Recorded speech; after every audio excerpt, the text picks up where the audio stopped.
All right, we're at the Legacy Lounge.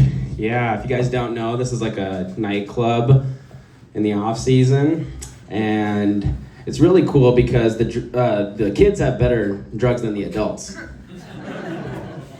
That's a new trend we're seeing. Yeah, you guys are a part of something special tonight. This is the first comedy show at the Legacy Lounge. Easy, easy. I didn't say you were special. I said you're a part of something special. All right, I have the floor, so let's talk a bit about me. But before we do that, no, we're gonna do this joke first. Speaking of special, I just had a really close friend of mine reveal to me that he is on the spectrum. Yeah, and so I said, wow, I want to support you. What can I do? He says, well, what are some things I can do? I said, well, I know several people on the spectrum. I think most people in this region are on the spectrum. In fact, I bet most of the people in this room are on the spectrum. I've been on the spectrum for about 10 years. I pay $49.99 a month. Super fast internet. I'm the only one in the house. You have blazing speeds. So funny.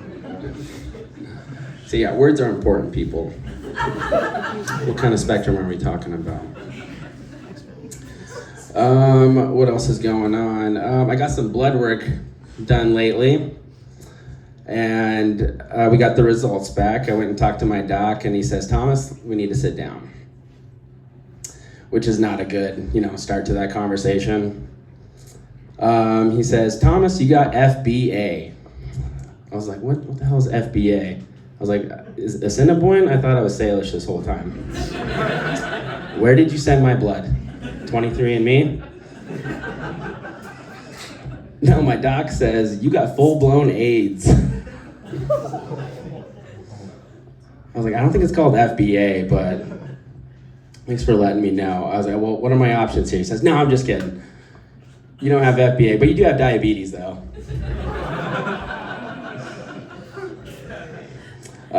Yeah, so that's great. A lot of people, my age, they like to talk about their quarter life century.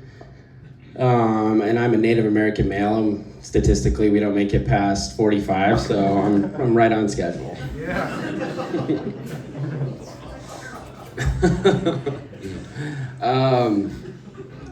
Let's see. So yeah, we're coming up with a plan, right? She says, my doc says, Thomas, we got to get you off that narcotic. What are some things you're doing? What are some things we can change? I said, well, I really like me some root beer. I'll mess up a Barks, any day of the week. And so I said, here's what I can do. I can make a change. I'll switch over to ginger ale. A little more healthier option. It's not healthier, guys. It's got. I like me some ginger ale. Did you guys know in Canada they just call it dry?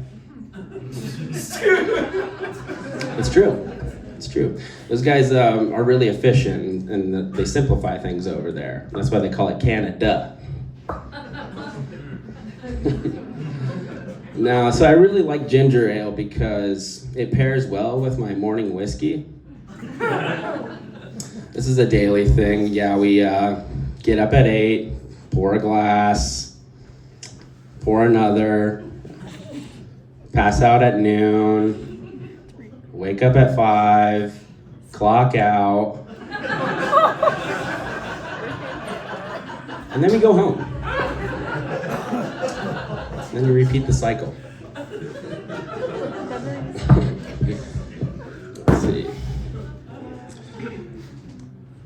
Let's see. Yeah, that's funny.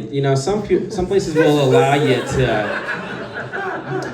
you to bring liquor into the office, right? So I asked my boss. I said, "Hey, is that something we can look into? I'd like to bring some liquor into the office." I've seen other places do it. I did it when my last couple jobs. Before this, I was working at a detox center. And they were pretty good with that. And before that, I was a firefighter, and we were drunk and high all the time. So Why can't we implement something here? My boss said they'd get back to me. What else is going on? All right, did any of you guys have the luxury of working from home over the pandemic? Yeah. Some of you look like you guys haven't been out of the house in a few years. But it's nice. I've had the luxury of doing that, and I didn't really prefer it. But now we're going back into the office, and I noticed no one went into our building for 2 years straight. Yeah, so there's a lot of issues there. We've got leaking ceilings. My favorite one is every time I flick on a light switch, I get shocked. I'll go back to my computer, I get shocked. And so I call up our maintenance guy and I say, hey man, is this something we can look into? I'm really concerned. I think there's an electrical issue. He says, yeah, we'll definitely look into it. So I go home and I tell my wife about this issue and she says, well, Thomas, you do carry a lot of negative energy. It might just be me, it might be me. Let's see. So white people in Missoula crack me up.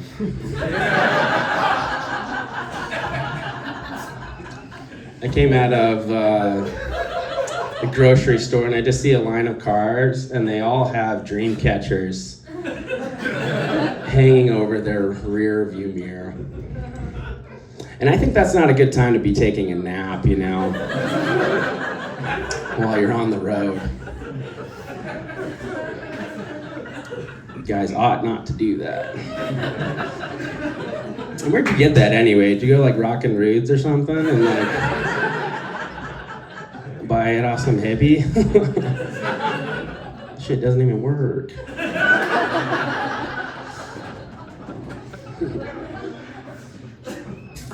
Well, who knows? We might all be living in our cars pretty soon if these rent increases continue. Am I right? It's a real problem here. Let's see.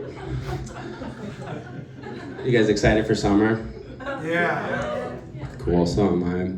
One of my favorite parts about summer is I have a friend who has a boat, right? Actually, it's not his boat, it's his dad's boat, but he gets to use it on occasion. And you guys know these people, right? There's a guy with the boat. He gets him, and it's part of the white boy summer movement. You get a guy, he gets 5 of his friends. They get 2 8-packs of White Claw, and they're on the water. And they're cruising, they're having a good time, they're taking selfies, and there's just no, I'm not sure who they're trying to attract, but I don't think it's working out well for them. I don't think, I think the lack of females present is revealing. Let's see. You guys have a good 420? Yeah. Cool. I don't understand why we have to celebrate on that day or that time, because I just carry around a broken watch, so it's always 420 to me. Yeah.